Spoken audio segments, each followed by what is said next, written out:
Bonjour, ici on va faire l'algèbre avec les inconnus, qui veut dire qu'il y a une réponse spécifique à notre question. Donc ici on a x, un inconnu, plus 8 nous donne 21. Donc je vais placer une boîte pour représenter mon x, mes 8 jetons est égal à 21 jetons. Donc là, je veux savoir peut-être combien il y a de jetons dans ma boîte inconnue.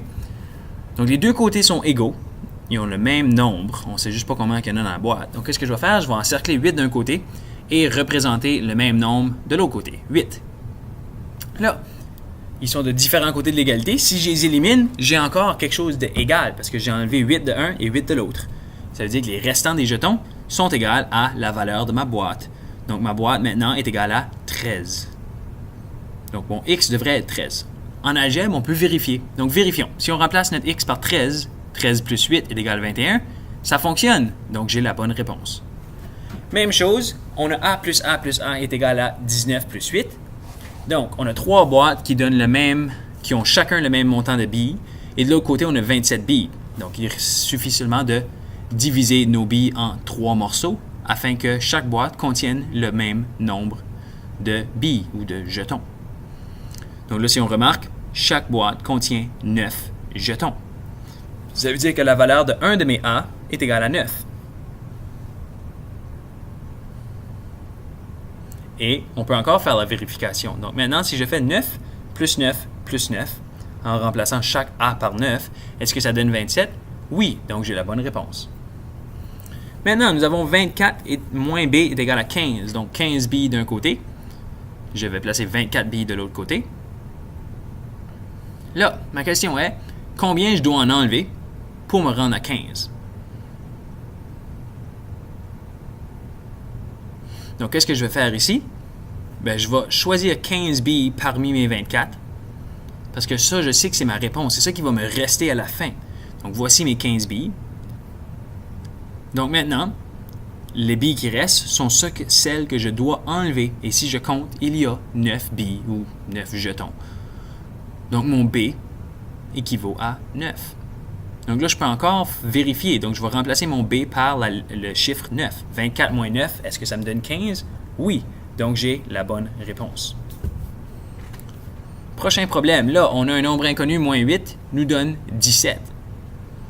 Donc, on a une boîte de jetons inconnus est égale à, de l'autre côté, à 17 jetons. Mais là, il faut que j'en enlève 8 de ma boîte. On va faire ça en l'envers. Au lieu d'enlever 8 à ma boîte, si j'en ajoute 8 à mon 17, je devrais avoir qu'est-ce qu'il y a dans ma boîte. Parce que je devais en enlever 8 de ma boîte pour avoir 17. Donc, je vais les ajouter de l'autre côté au lieu. Au lieu de les enlever à ma boîte, je les ajoute. Donc, si je fais 17 plus 8, je vais obtenir 25. Donc, mon C a une valeur de 25. Vérifions la réponse. Si je remplace mon C par 25, 25 moins 8 est égal à 17. J'ai la bonne réponse. Là, nous avons 2 fois le nombre inconnu T plus 4 est égal à 16. Donc là, c'est à savoir combien de jetons il y a dans chaque boîte. J'en enlève 4 de chaque côté, parce que c'est encore égal, si j'enlève la même chose des deux côtés. Donc 2 fois quoi? Va me donner 12. Puis là, on peut faire ça de différentes façons. On va diviser le groupe de jetons qui restent en 2. Donc j'en ai 6 en jaune et j'en ai 6 en violet ou mauve. Donc ça veut dire que la valeur de mon T, c'est 6, parce que 2 fois 6 va me donner 12. Donc là, on peut vérifier la réponse à la fin. Donc, si je fais 2 fois 6 plus 4, est-ce que je vais obtenir 16? Et oui, parce que 2 fois 6 va me donner 12. J'ajoute 4, j'obtiens 16. Ça veut dire que la valeur ou le nombre de jetons dans chacun de mes boîtes T, c'est 6. Excellent. Donc là, on va faire des multiplications maintenant un peu plus compliquées, puis on va regarder avec des multiplications qui ne possèdent aucun inconnu. Donc ici, dans la première, j'ai 3 fois 6 est égal à 3 fois 10 moins 3 fois 4. Donc on a 3, 3, 3. Et puis dans la deuxième, on a 4, 4, 4.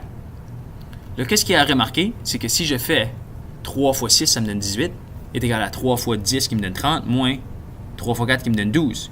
30 moins 12 me donne 18. Donc là, si on regarde le 6, tout ce qui est en bleu, 6 est égal à 10 moins 4. On a le 10 moins le 4. Donc, qu'est-ce qu'on a fait? C'est qu'on a divisé notre multiplication, puis on va le regarder un peu après. De l'autre côté, 4 fois 7, c'est 28, 4 fois 5, c'est 20, et 4 fois 2, c'est 8. Donc, est-ce que 28 est égal à 20 plus 8? Bien oui. Est-ce que mon 7, qui est en bleu, est égal à mon 5, qui est en bleu, plus mon 2 qui est en bleu? Oui. Donc, qu'est-ce que j'ai fait? J'ai fait 4 fois 7 et je l'ai divisé en deux parties. J'ai dit 4 fois 7, c'est égal à 4 fois 5 plus 4 fois 2. Parce que là, j'ai pris mon 7 et je l'ai divisé en 5 et en 2. Même chose de l'autre côté. J'ai pris mon 6 et je l'ai divisé en 10 moins 4, qui me donne encore 6. Donc là, on va le faire avec des inconnus. Donc, on a un avec une soustraction à la gauche et on a un avec une addition à la droite. Donc là, je vais regarder mon B d'un côté et j'ai mon A de l'autre côté. On va commencer du côté B. Donc, si je fais 5 fois 8, donc là, on a un 8, on a un 6 plus un 2. Donc là, on peut déjà réaliser que la lettre qui me manque techniquement devrait être 5 parce qu'il y a un chiffre qui devrait se répéter à chaque fois. Là, on va vérifier. 5 fois 8, c'est 40, est égal à quelque chose, parce qu'on n'a pas la valeur de B, plus 10. Mais 10 plus quoi va me donner 40? C'est 30. Donc, 6 fois quoi me donne 30? C'est 5. Donc, la valeur de mon chiffre est 5 ici, parce que j'ai 5 fois 8, que j'ai divisé en 5 fois 6, plus 5 fois 2. Parce que 8, c'est égal à 6 plus 2.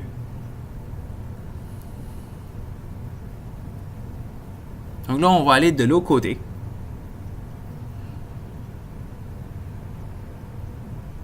Donc les deux côtés sont égaux, mais là, 6 fois A, je ne peux pas trouver la réponse. Mais je sais que 6 fois 12 me donne 72. Et 6 fois 2 me donne 12. 72 moins 12, ça me donne 60. Là, 6 fois quoi va me donner 60? Ben là, par processus d'élimination, ça devrait être 6 fois 10 qui me donne 60.